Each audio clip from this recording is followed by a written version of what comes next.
Andito po, meron na ako nakikitang t-shirt. Ang HATS, ang nakalagay, HATS. Hindi po ibig sabihin hot sila. Ibig sabihin po, hired on the spot sila. Kaya yan po, nandyan na sila.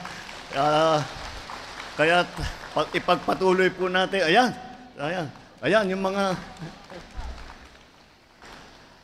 yan mga hard on the spot natin. Kaya malaking pagkakataon po ito na dinadala namin sa taong bayan para naman magkaroon ng magandang trabaho ang ating ang hindi pa nakakahanap ng trabaho.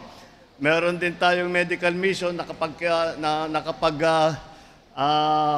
konsulta na sila sa 600, halos 600 plus na pasyente at patuloy yan dahil sa medical services. Alam naman po natin na napakahalaga para sa atin na ang ating kalusugan ay ligtas sa kahit na anong sakit at ligtas sa kung ano-ano mang karamdaman.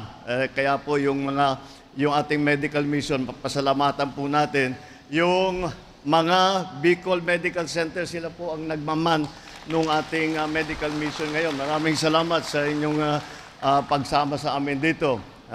Kaya naman po, yun lang naman po. Ito'y patuloy. Hindi lang po namin ginawa ito dito sa inyo. Kung hindi, ginagawa po namin ito sa buong Pilipinas.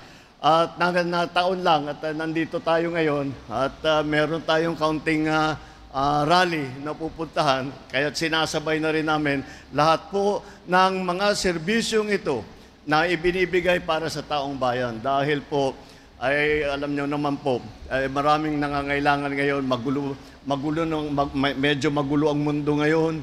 Maraming nagbabago na kailangan natin pag-aralan at kailangan natin bigyan ng solusyon.